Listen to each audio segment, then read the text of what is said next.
ಇವತ್ತು Agastya international foundation ವತಿಯಿಂದ ಬಾಲಕರ ಸರ್ಕಾರಿ ಪ್ರೌಢಶಾಲೆಯಲ್ಲಿ ಒಂದು ವಿಜ್ಞಾನ ವಸ್ತು ಪ್ರದರ್ಶನವನ್ನು ಹಮ್ಮಿಕೊಂಡಿದ್ದು ವಿಜ್ಞಾನ ಕೇಂದ್ರದ ವತಿಯಿಂದ ಇವತ್ತು ಆಕರ್ಷಕವಾಗಿರ್ತಕ್ಕಂಥ ವಿಜ್ಞಾನ ವಸ್ತು ಪ್ರದರ್ಶನ ಇವತ್ತು ನಡೆದಿದೆ.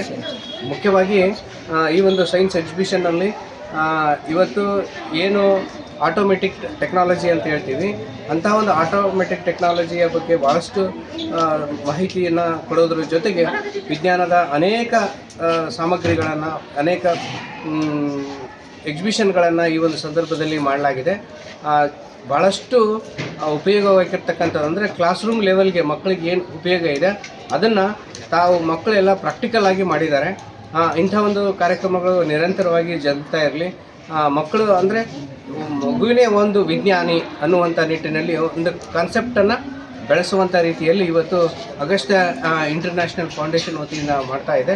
ಇದಕ್ಕೆಲ್ಲ ನೆರವು ನೀಡಿರ್ತಕ್ಕಂಥ ಅಗಸ್ತ್ಯ ಇಂಟರ್ನ್ಯಾಷನಲ್ ಫೌಂಡೇಶನ್ ಇರ್ಬೋದು ಮತ್ತು ಅದರ ಸಂಯೋಜಕರಾಗಿರ್ತಕ್ಕಂಥ ಶಿವಗಣಪ್ಪ ಮತ್ತು ಅವರ ತಂಡ ಏನಿದೆ ಅವರಿಗೆ ನಮ್ಮ ಶಿಕ್ಷಣ ಇಲಾಖೆ ವತಿಯಿಂದ ತುಂಬ ಹೃದಯದ ವಂದನೆ, ಅಭಿನಂದನೆಯನ್ನು ಸಲ್ಲಿಸ್ತಾ ಮಕ್ಕಳಿಗೆ ಈಗಿನಿಂದನೇ ವಿಜ್ಞಾನದ ಬಗ್ಗೆ ಅರಿವು ಮೂಡಿಸೋದ್ರಿಂದ, ಪರಿಕಲ್ಪನೆಯನ್ನು ಮೂಡಿಸೋದ್ರಿಂದ ಏನಾಗುತ್ತೆ ಅಂತಂದರೆ ಮುಂದಿನ ದಿನಗಳಲ್ಲಿ ಮಕ್ಕಳು ಬೇಸಿಕ್ ಸೈನ್ಸನ್ನು ಕಲಿಯುವಂಥದ್ರಲ್ಲಿ ಆಸಕ್ತಿಯನ್ನು ಬೆಳೆಸ್ಕೊತಾರೆ.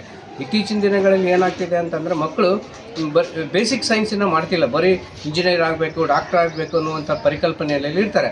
ಆದರೆ ಈ ರೀತಿಯಾಗಿರ್ತಕ್ಕಂಥ ವಿಜ್ಞಾನ ವಸ್ತು ಪ್ರದರ್ಶನದಲ್ಲಿ ಪಾಲ್ಗೊಳ್ಳುವ ಮೂಲಕ ಏನಾಗುತ್ತೆ ಅಂದರೆ ಮಕ್ಕಳಲ್ಲಿ ಬೇಸಿಕ್ ಸೈನ್ಸ್, ಯಾಕಂತಂದರೆ ಬೇಸಿಕ್ ಸೈನ್ಸ್ ಅಂದರೆ ಎಲ್ಲ ಜ್ಞಾನಗಳಿಗೆ, ಎಲ್ಲ ವಿಜ್ಞಾನಗಳಿಗೆ, ಎಲ್ಲ ಟೆಕ್ನಾಲಜಿಗಳಿಗೆ ಬೇಸಿಕ್ ಸೈನ್ಸೇ ಭಾಳ ಇಂಪಾರ್ಟೆಂಟ್ ಆಗಿರುತ್ತೆ. ಆ ಒಂದು ನಿಟ್ಟಿನಲ್ಲಿ ಇಂಥ ಒಂದು ವಿಜ್ಞಾನ ವಸ್ತು ಪ್ರದರ್ಶನ ಏನಿದೆ ಭಾಳ ಸಹಕಾರಿಯಾಗುತ್ತೆ ಅನ್ನುವಂಥ ಮಾತುಗಳನ್ನು ಹೇಳ್ತಾ ನನ್ನ ಮಾತುಗಳನ್ನು ಮುಗಿಸ್ತಾ ಇದ್ದೀನಿ. ನಮಸ್ಕಾರ. Thank you.